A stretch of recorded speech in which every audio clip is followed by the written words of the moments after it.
Okay, so let's continue to the next part. Okay, so loop of Henle. So after proximal tubule is the loop of Henle. So loop of Henle, it has two region. Okay, so the first region is the descending limb of loop of Henle. Okay, so descending limb descending limb of loop of Henle. It receives filtrate coming from the proximal tubule. Okay, maksudnya tadi flow dia adalah daripada Bowman capsule into proximal tubule and into the descending limb of loop of Henle. Okay.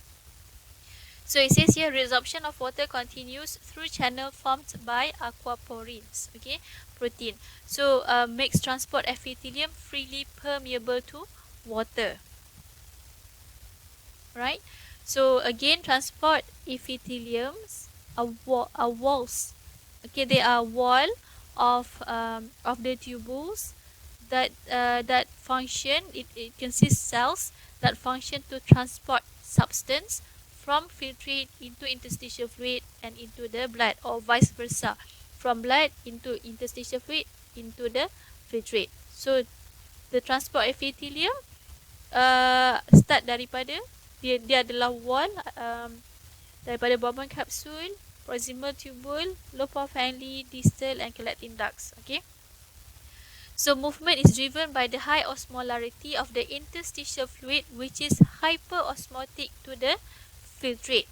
So interstitial fluid surrounding the nephrons, surrounding the loop of Henle, it has a higher concentration.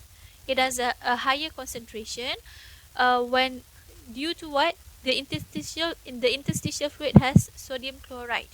Okay, especially in the descending limb of the loop of Henle. So it causes water. Okay, water from the filtrate. So this is the tubule of the loop of Henle. It has water. Outside is the interstitial fluid.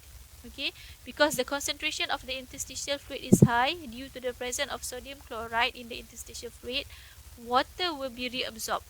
Water from the filtrate will move out. Okay, it will move out from the loop of Henle through the transport epithelium, and this process we call it as reabsorption. Okay, reabsorption. So there are almost no channel for salts and other small solute. For descending limb of loop of Henle, dia hanya akan berlaku reabsorption of water, and to aid in the reabsorption of the water in the lining, okay, in the cell lining, the descending, it has many aquaporins. Okay, so aquaporin will aid in the process of reabsorption of water moving out from the filtrate into interstitial fluid. Okay, so there are almost no channel for salts and other small solutes. The filtrate becomes increasingly concentrated in solute concentration as filtrate loses water, because osmolarity of the interstitial fluid increases progressively from the outer cortex to the inner medulla. Tadi kita tengok region kidney kan. So region kidney, kita ada cortex, kita ada medulla. Okay, medulla. The medulla is also divided into regions. The region that is going to the center of the kidney, dekat dengan renal pelvis tu, kan, as you go from cortex into the inner part of the inner medulla, the concentration of interstitial fluid will be higher. Okay, so the high concentration of interstitial fluid surrounding the descending limb of the loop of Henle causes water to be reabsorbed. Okay, water from the filtrate to be reabsorbed into the interstitial fluid. Okay, so nampak progressively from the outer cortex to the inner medulla of the kidney. So the highest osmolarity is about 1200 milliosmol per liter at the elbow of the loop of Henle. So loop of Henle going down from the proximal tubule, you go down as the water reabsorb into the interstitial fluid. The filtrate that is at the elbow of the loop of Henle, the filtrate will be very concentrated, which is 1200 milliosmol. Okay, yang paling concentrated adalah 1200 milliosmol at the elbow. Ni, this is the elbow of the loop of Henle. Okay, so the atas ni kita ada cortex. Okay, cortex, the outer part of the kidney region, and then the inner part is the medulla. Medulla is divided into the outer medulla and inner medulla. Okay, so dia punya susunan dia satu, cortex, outer medulla, inner medulla. So the concentration of interstitial fluid, okay, from cortex into the inner medulla, concentration of interstitial fluid is increasing. Due to the increasing concentration of interstitial fluid in this region, okay, causes water to be reabsorbed from filtrate into interstitial fluid due to the presence of aquaporins. Okay, aquaporins along the wall of the descending limb of loop of Henle. So the transport epithelium, okay, of the ascending limb of loop of Henle will have many aquaporins to aid in the reabsorption of water.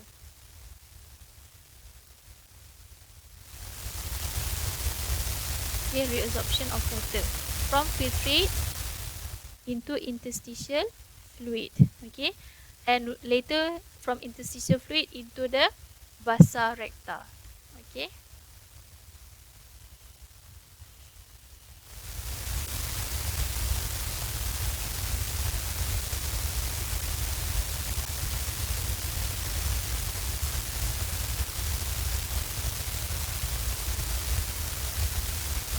I see that we still in the same slide.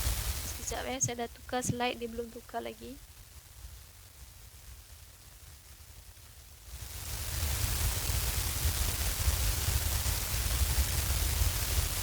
Okay, so resorption from filtrate into interstitial fluid into vasa recta.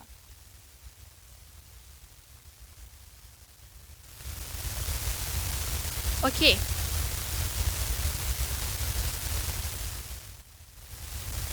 Okay, so the next slide. The loop of Henle, ascending limb of loop of Henle. In the ascending, so after descending, after dia turun, dia akan naik balik kan? Okay, after dia turun, air keluar, air reabsorb at the elbow will be very concentrated, which is 1200 milliosmol, and then the filtrate will start to go up back again into the ascending limb of loop of Henle. So in the ascending limb, salt but not water is able to diffuse from the tubule into the interstitial fluid due to the absence of aquaporin. So ascending dia terbalik dengan descending. Maksudnya terbalik tu maksudnya in the ascending there will be no reabsorption of water, but there will be reabsorption of sodium chloride. Okay, so in the ascending limb of loop of Henle, there is no aquaporin, but there are transport protein that is responsible for the diffusion of sodium chloride from the interstitial fluid, from the filtrate into the interstitial fluid. Okay, from the filtrate into the interstitial fluid. Okay, so the ascending limb has a thin segment near the loop tip and the thick segment adjacent to the distal tubule. Okay, so for the ascending limb, it has two region. It has yang dekat dengan elbow, dan after elbow dia akan naik. Yang naik tu we call it as thin segment. Okay, thin segment. After thin segment, you have the thick segment. So in the thin segment, what happen is that sodium chloride will passively be transported from the filtrate into interstitial fluid. Okay, from filtrate into interstitial fluid, passive transport. So as sodium chloride move out from the filtrate, it moves out from the filtrate. The amount of sodium chloride will be low in the thick segment, but the process still wants sodium chloride to move out. But due to the concentration of sodium chloride in the filtrate that is low, so the process now involve active transport. So in the thick segment, involve sodium chloride to move out of the filtrate through active transport. So now, because many sodium has moved out of the filtrate into the interstitial fluid from very concentrated, which is 1200 milliosmol, the filtrate at the elbow, due to sodium chloride being reabsorbed. So once the filtrate reaches the distal tubule, the concentration of filtrate will be low. Concentration tadi concentrated kan dekat elbow, disebabkan salt keluar. So concentration of filtrate will be low again. Macam tu. Okay. So it means that kat sini akan ada banyak air semula lah kan. So because water is available, is high again compared to the interstitial fluid, so water will be reabsorbed. Sodium chloride will be reabsorbed again juga kat distal tubule. Bicarbonate ion will be reabsorbed, but potassium ion and also hydrogen ion will be secreted into the distal tubule. Okay, so you have to know what happened in the thick and also thin segment. Thin dulu baru thick. Thin yang dekat dengan elbow of loop of Henle, thick segment before dia masuk ke dalam distal tubule. Okay, so in the ascending limb has a thin segment near the loop tip to elbow lah. Okay, elbow, and a thick segment adjacent to the distal tubule. The thin segment sodium chloride passively diffuses out into the interstitial fluid, and this helps maintain the osmolarity of interstitial fluid in the medulla. Ingat tadi kan, kita ada part of the kidney, kita ada cortex, kita ada outer medulla, kita ada inner medulla. Inner medulla ni saya cakap tadi, interstitial fluid dia very concentrated. Okay, interstitial fluid dia very concentrated. Salah satu faktor yang menyebabkan interstitial fluid dia tinggi concentration, sebab apa? Dekat loop of Henle kan, in the ascending limb of loop of Henle, dekat thin segment ni berbanding dengan thick, garam asyik keluar. Sodium chloride keluar, menyebabkan interstitial fluid dekat inner medulla will have a high concentration of sodium chloride. The high concentration of the sodium chloride contributes to the high concentration of interstitial fluid and causes dekat descending limb of descending yang turun, air keluar. Okay, air to be reabsorbed dekat descending. So dia saling relate. Antara satu proses tu dia relate kepada proses yang sebelah dia. Macam tu. Okay. Okay, so thick segment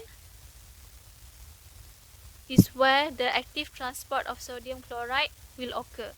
Yang thin passive, yang thick active. Okay.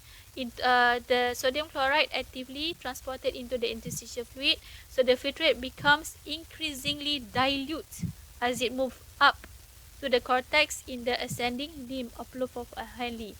So ingat concentration of interstitial fluid daripada cortex, outer medulla, inner medulla, concentration of interstitial fluid will be increasing. Maksudnya kat cortex dilute, outer medulla pekat sikit, inner medulla pekat. Sebab apa? Dekat ascending akan berlaku reabsorption of sodium chloride. Sodium chloride daripada filtrate keluar, masuk interstitial fluid sebelum dia masuk ke vasa recta.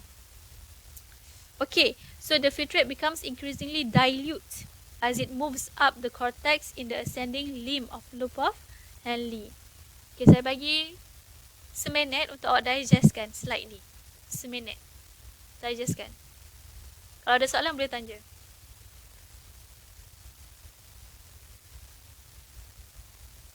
Okay.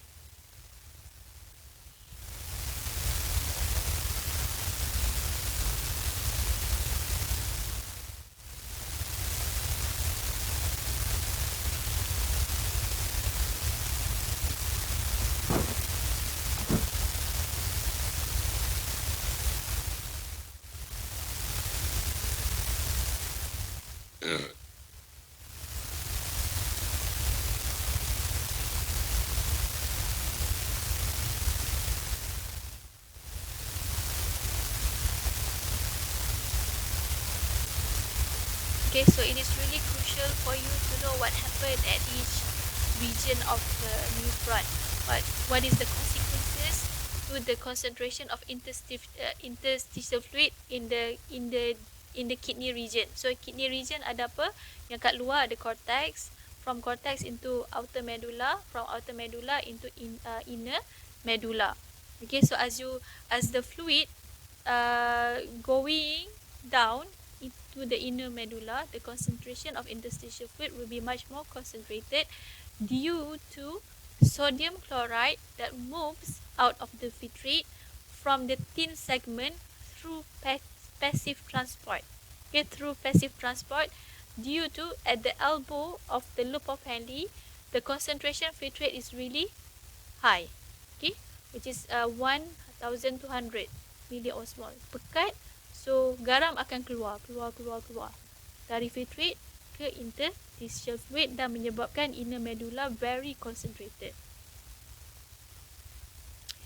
Okay, so these are the region, ingat so daripada kat luar cortex, okay, and then inner medulla, and then into the cortex, outer medulla, and then into the inner medulla. So the interstitial fluid, okay, will become increasingly high. Okay, the concentration due to the movement of sodium chloride, sodium ion and chloride ion, sodium chloride from interstitial fluid into the from filtrate into the interstitial fluid, from filtrate into interstitial fluid. So thin segment through passive transport. In the thick segment is through active transport. Okay. Okay, so after ascending, kan, so it enters into the distal tubule. After ascending is the distal tubule. So distal tubule or distal convoluted tubule regulates potassium ion and sodium chloride concentration of body fluid. It involves variation in the amount of potassium ion secreted maksudnya daripada interstitial fluid into filtrate. Okay, secreted into filtrate, and sodium chloride reabsorbed from filtrate into interstitial fluid and into the peritubular capillaries. Okay, so like the proximal tubule, the distal tubule contributes to pH regulation by the controlled secretion of hydrogen ion and reabsorption of bicarbonate ion. Okay, so this is to make sure your blood pH is maintained at the normal set point, which is 7.4. Okay, so if your blood is acidic, the excessive hydrogen ion will be secreted from the blood into interstitial fluid into the filtrate. Okay, so that's the potassium ion, dia akan masuk ke dalam filtrate. Bicarbonate ion dia sebagai buffer to maintain pH, so dia akan juga di reabsorbkan. So atas ni adalah reabsorption. Okay, reabsorption, bawah adalah secretion. Okay. Okay, so from the distal tubule, the filtrate will go down to the next part, which is the collecting duct.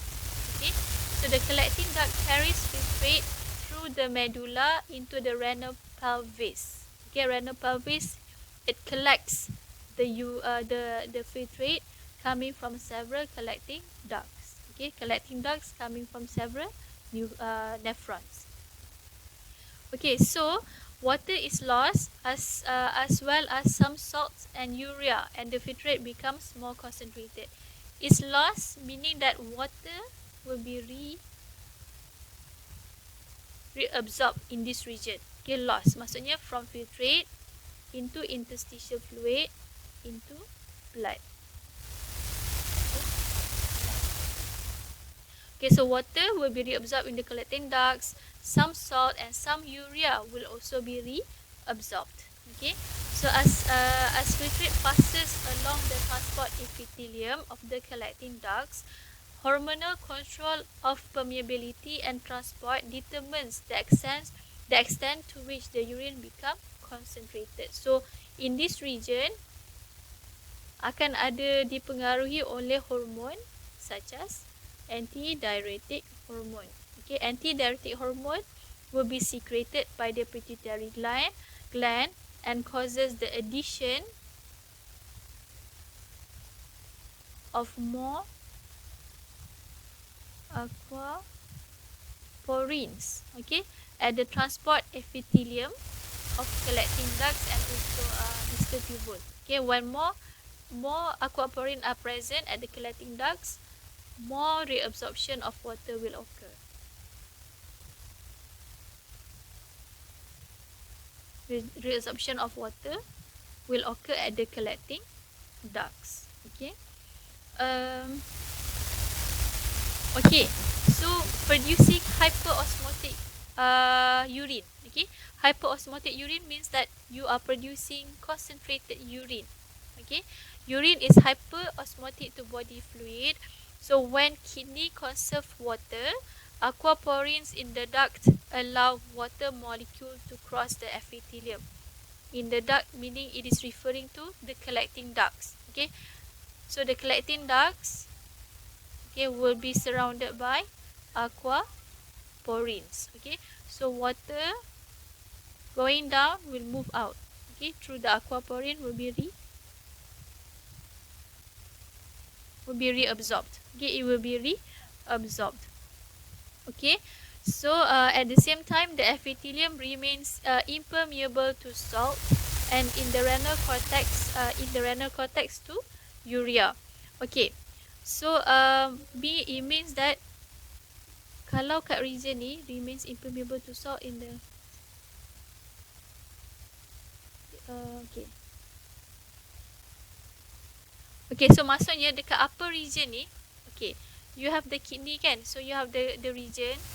Kena selalu, sebab dia tak letak gambar kat sebelah, so it is harder for us to understand. So cortex, outer medulla, inner medulla. Okay, inner medulla. So dekat as you go down the collecting ducts akan berlaku reabsorption of water. Water will be reabsorbed. Dekat inner medulla akan berlaku reabsorption of urea. Okay. Dekat atas ni, bahagian atas, there will be no reabsorption of urea. Okay, there will be no reabsorption of urea.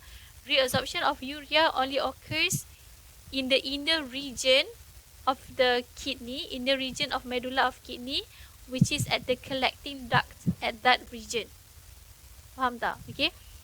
Inner medulla, dekat kawasan inner medulla, kawasan yang ada collecting ducts tu akan berlaku reabsorption of water, reabsorption of urea and also reabsorption of sodium chloride. But at the upper region of the kidney, at the cortex region, the collecting duct, there will be no reabsorption of urea. Okay. Okay, so the collecting ducts in the inner medulla, the ducts become permeable to urea.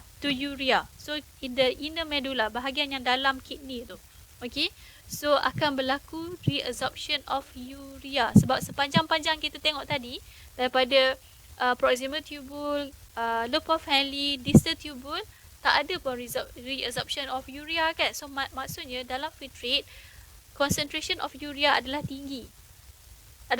So bila dia turun melalui collecting ducts, bila dia sampai dekat inner medulla region, baru akan berlaku reabsorption of urea. Okay, baru akan berlaku reabsorption of urea. Okay, so because of the higher urea concentration in the filtrate at this point, some urea diffuses out of the collecting duct into the interstitial fluid. Okay, the presence of urea and also sodium chloride at the inner medulla region, okay, at the inner medulla region, are the factors that causes interstitial fluid to be very concentrated at this region. Okay, interstitial fluid is really concentrated in the inner medulla region due to the presence of urea and sodium chloride at the interstitial fluid in this region, in the medulla region. Okay, so along with sodium chloride, this urea contributes to the high osmolarity of interstitial fluid in the medulla. Specifically, in the inner medulla. Sebab apa dia nak memastikan interstitial fluid ni very concentrated, supaya the high concentration of interstitial fluid akan menyebabkan lebih banyak air di reabsorb dekat descending limb of loop of Henle, dan juga akan berlakunya reabsorption of water dekat collecting ducts. Okay, dia nak, that is the purpose of causing urea and sodium chloride to end up in the interstitial fluid, supaya lebih banyak air keluar, lebih banyak air reabsorb dekat descending dan juga dekat collecting duct. So when producing dilute urine, okay, tadi kita tengok concentrated urine kan, hypoosmotic urine, but when producing dilute urine, the duct actively reabsorb salt, and no water reabsorption as epithelium lacks aquaporin channel, and sodium chloride is actively transported out of the filtrate. Okay, so fluid from several nephrons flows into a collecting duct, all of which lead to the renal pelvis, which is drained by the ureter. So collecting ducts will collect filtrate coming from several nephrons. Okay. So if we were to look at the whole diagram of the process, so if you look at this diagram, you should be able to explain what happened at each region of the nephron. So you have to when you are reading your notes, for example, awak baca nota awak, start daripada filtration. Okay, start daripada filtration, and then dekat filtration dekat glomerulus, lepas tu proximal tubule. So as you are reading your notes ni, you must refer to this diagram. Okay, you must refer to this diagram. So then you should be able to understand the whole process. Okay, so if I were to quickly explain what I've just explained earlier. Okay, so kita tengok kat sini. Using my laser pointer. Okay, so this is the cortex region. From cortex is the outer part. From cortex into the outer medulla and into the inner medulla. Okay, so the cortex will contain the glomerulus, the Bowman capsule, the proximal tubule, and also the distal tubule. The outer medulla, the inner medulla, is the region that has the loop of Henle, descending and ascending.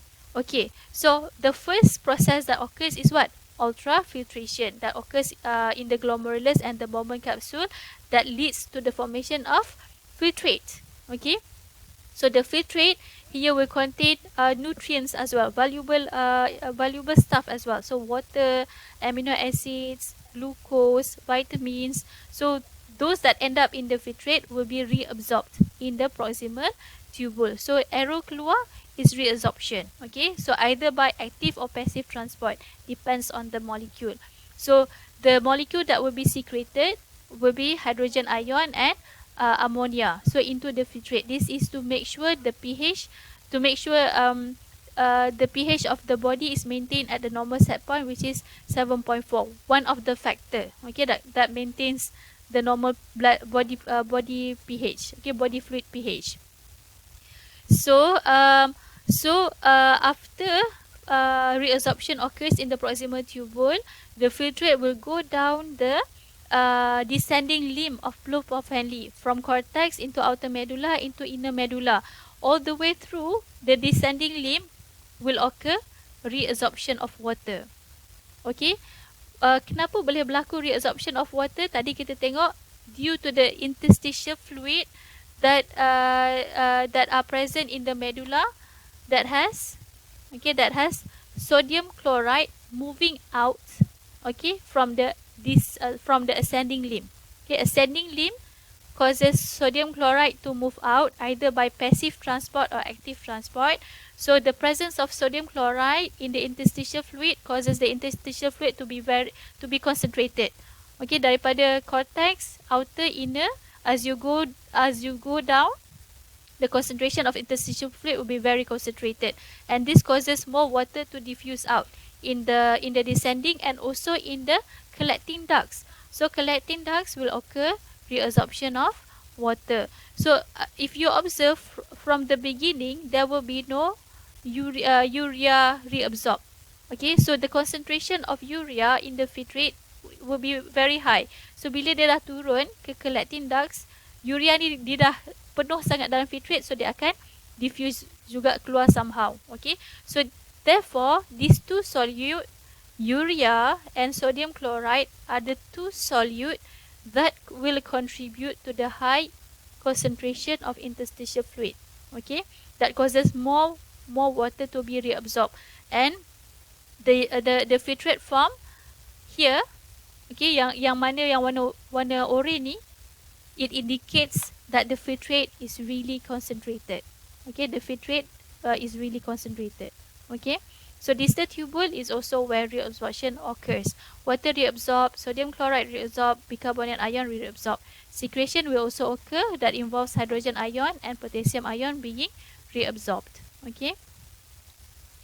Okay, so I guess we can stop our lecture for now. So please make sure that you understand the whole process of how urine is formed, okay, through what we have just looked at just now. In our next lecture, we are going to look at this solute gradient and water conservation. Okay, so tadi saya cakap apa? Ada dua solute yang sangat penting yang akan menyumbang kepada interstitial fluid being very concentrated, sodium chloride and also urea.